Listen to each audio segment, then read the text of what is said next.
নমস্কার বন্ধুরা, কেমন আছো তোমরা? আজকে তোমাদের জন্য আবার গল্প শোনাতে চলে এলাম।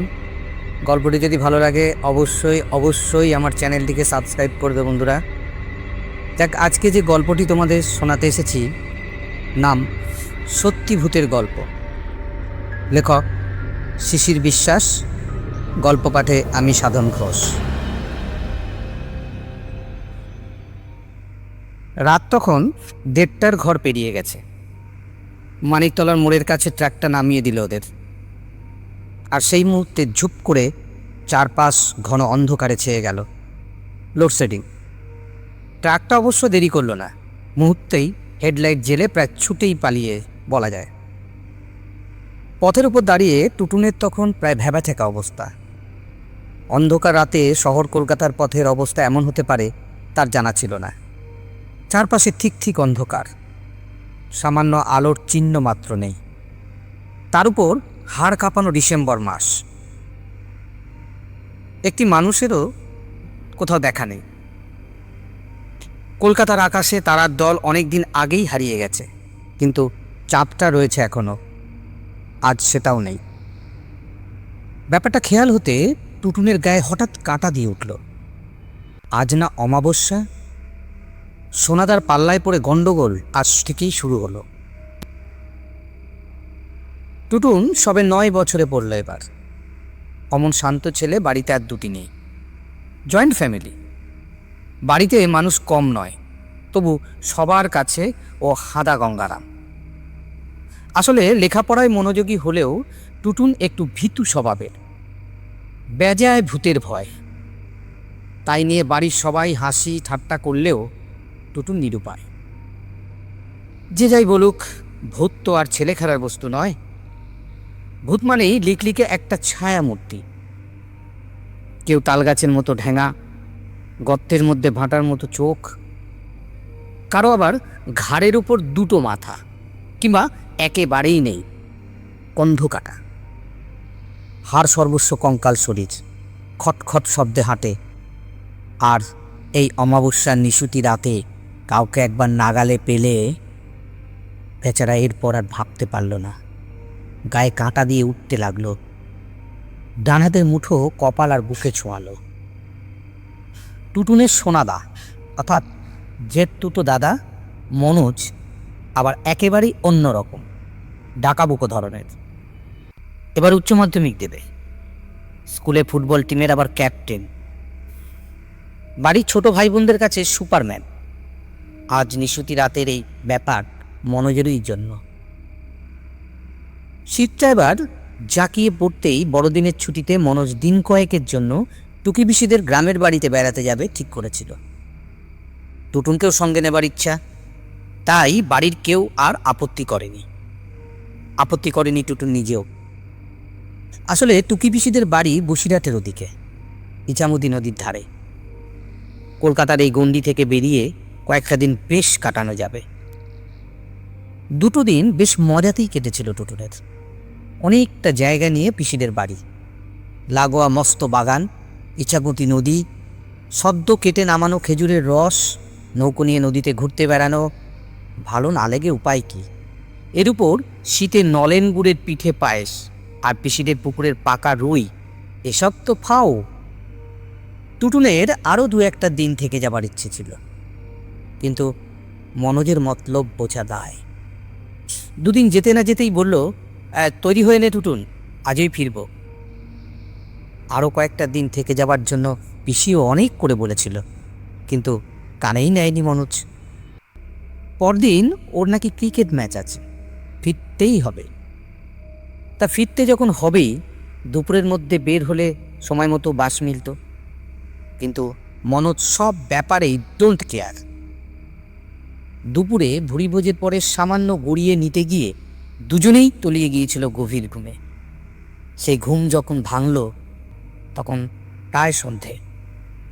দৌড়ঝাঁপ করে সন্ধ্যের বাস ধরে দুজন যখন বসিরহাট পৌঁছল তখন রাত প্রায় 8টা। তাতেও হয়তো সমস্যা হতো না, কিন্তু বসিরহাট এসেই শোনে কি এক গণ্ডগোলের কারণে ঘন্টা 2 হলো কলকাতার বাস বন্ধ। আদৌ চালু হবে কিনা ঠিক নেই। একে হাড় কাঁপানো শীতের রাত, তারপরে এই অবস্থা। টুটুন তখনই বলেছিল, সোনাদা চলো পিসিদের বাড়িতে ফিরে যাই, কিন্তু মনোজ কানেই নেয়নি। বলেছিল, ঘাবড়াসনি টুটুন, দেখ না, বাস যদি নাও চলে অন্য কিছুর ব্যবস্থা ঠিক হয়ে যাবে। ও সব ব্যাপারেই এমন বেপরোয়া। তা ব্যবস্থা শেষ পর্যন্ত একটা হলো। রাত গোটা 11টা নাগাদ পথের ধারে ধাবায় এক খড় বোঝাই লরির ড্রাইভারকে ম্যানেজ করে ফেলল। পথে আর কোনো অসুবিধে হয়নি। তবে রাত 1:30 নাগাদ, একটু আগে লরি যখন ওদের মানিকতলার মোড়ে নামিয়ে দিয়েছে, তখন ওই এক ভয়ঙ্কর ব্যাপার। মানিকতলা মোড় থেকে ওদের বাড়ি এমন কিছু দূরে না, মাত্র 4টে স্টপেজ। দিব্যি হেঁটেই মেরে দেওয়া যায়। এই রাতে তাছাড়া যে উপায় নেই তা জানাই ছিল, প্রস্তুতিও ছিল তার জন্য। কিন্তু হঠাৎ এইভাবে লোডশেডিং হয়ে যাবে কে জানত। খাস কলকাতা শহরে জনশূন্য অন্ধকার পথ যে এমন ভয়ানক তার ধারণাতেই ছিল না। ডাকাবুকো মনোজও গোড়ায় দমে গিয়েছিল একটু। তারপরেই খেয়াল করল টুটুনের 2 ঠোঁট ইতিমধ্যে বিড়বিড় শব্দে নড়তে শুরু করেছে। দেখে হেসে ফেলল। বেচারার ভূতের ভয় নিয়ে বাড়ির কেউ মজা করতে ছাড়ে না। মনোজ ওর কাঁধ সামান্য নেড়ে দিয়ে বলল, হ্যাঁ রে টুটুন, হঠাৎ যে বিড়বিড় করতে লেগেছিস, তোর সেই ভূত তাড়াবার রামলক্ষণ মন্ত্র বুঝি? টুটুনের ঠোঁট নড়া থামল না, অল্প ঘাড় নাড়ল শুধু। মনোজ চোখ নাড়িয়ে ফস করে বলল, যতই মন্ত্র আওড়াস টুটুন, ভূতের খপ্পরে পড়লে তোর ওই রাম লক্ষণ মন্ত্রে কিচ্ছু হবে না। স্রেফ ক্যাক করে ধরবে, আর মট করে তাক চেপে ঘাড় নেড়ে পরের ব্যাপারটা বুঝিয়ে দেয় ও। মন্ত্রের দৌলতে বুকে ধরপড়ানি যদি বা একটু কমেছিল, ফের 7 হাত তলিয়ে গেল টুটুন। হাজার হোক সোনাদাকে ভীষণ মান্য করে। ভয়ে ভয়ে ফের চারপাশে একবার চোখ বুলিয়ে নিল। বাপরে, কি ভয়ানক অন্ধকার! একটা জনমানুষের সারা শব্দ নেই। গরমের দিনে ফুটপাতে খাটিয়া পেতে অনেকেই ঘুমোয়, কিন্তু আজ এই দারুণ শীতের রাতে যে যার ডেরায় গিয়ে ঢুকেছে। কোনো ভরসা পেল না বেচারা। সামান্য ঢোক গিলে বলল, তবে কি হবে সোনাদা? অনেকটাই যে পথ। আরে দূর বোকা, আমি তো রয়েছি, আসুক না বাবাজি। এমন ক্যারাতে প্যাঁচ ঝাড়বো, বাছাদন পালাতে পথ পাবে না। বাড়াবাড়ি হয়ে গেছে বুঝে মনোজ অভয় দেয়। সোনাদের উপর অগাধ আস্থা থাকলেও টুটুন আজ তেমন ভরসা পায় না। ওদের সঙ্গে আবার লড়াই করা যায় নাকি? ওরা তো হাওয়ায় ভেসে বেড়ায়, তার আবার ক্যারাটের প্যাঁচ। কিন্তু এই অবস্থায় সোনাদাকে সে কথা বলা যায় না, তাই নীরবে হাঁটতে থাকে। সামনেই বাজার। মোড় ঘুরে তখন গলির পথ ধরেছে। বড় রাস্তায় যদিও বা জনমানুষ দেখতে পাওয়ার সম্ভাবনা ছিল, এদিকটায় কোনো সম্ভাবনা নেই। তবে পথ আর বেশি নয়, সে কথা ভেবে বুকে যেন একটু বল পায় টুটুন। আর তক্ষুনি কাছুই ক্যাচ করে কেউ ভয়ানকভাবে হেঁচে ওঠে। দারুণ চমকে টুটুন প্রায় হুমড়ি খেয়ে পড়ে যাচ্ছিল। মনোজ ধরে ফেলল। ঘাবড়াসনি টুটুন, ওটা গুন্ডার হাঁচি। গুন্ডা মানে এই পাড়ার বেওয়ারির 60টা? দিনরাত যখন ইচ্ছে রাস্তায় মাঝে পড়ে ঘুম লাগায়। সকালের দিকে ফুটের উপর যারা বাজার নিয়ে বসে, গুন্ডা হামেশাই তাদের শাকের আটি নয়তো আস্ত বাঁধাকপি ছোঁ মেরে তুলে নিয়ে যায়।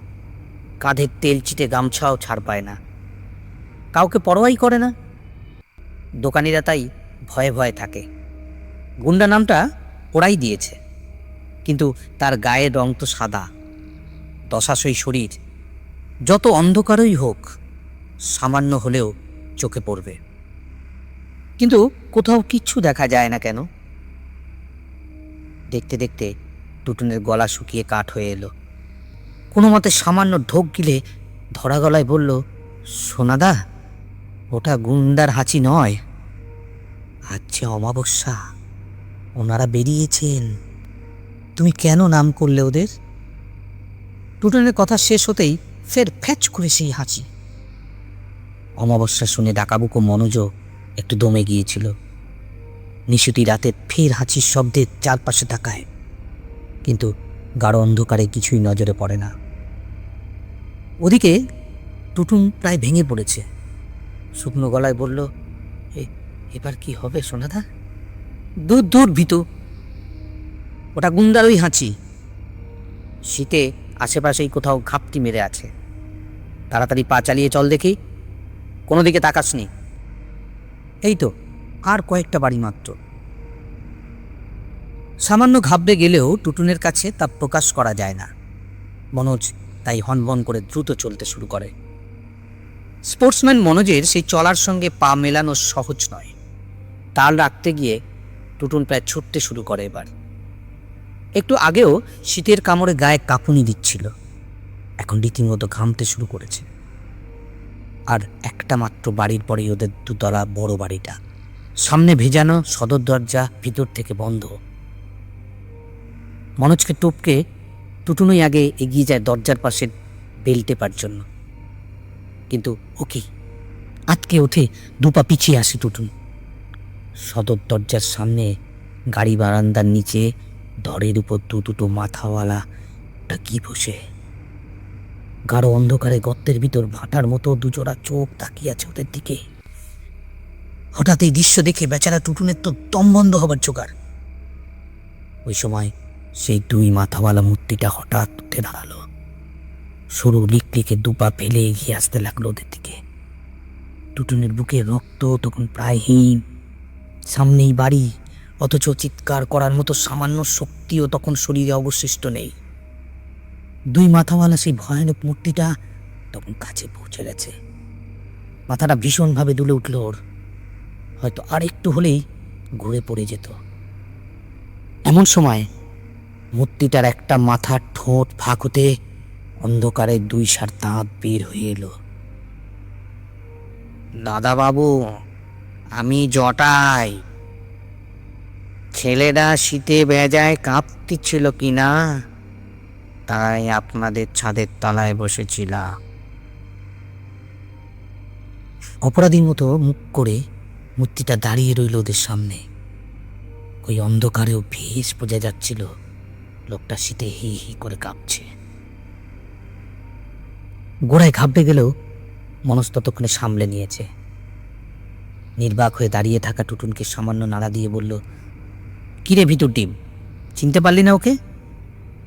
ফুটপাতে ভিক্ষে করে, বড্ড গরিব তো।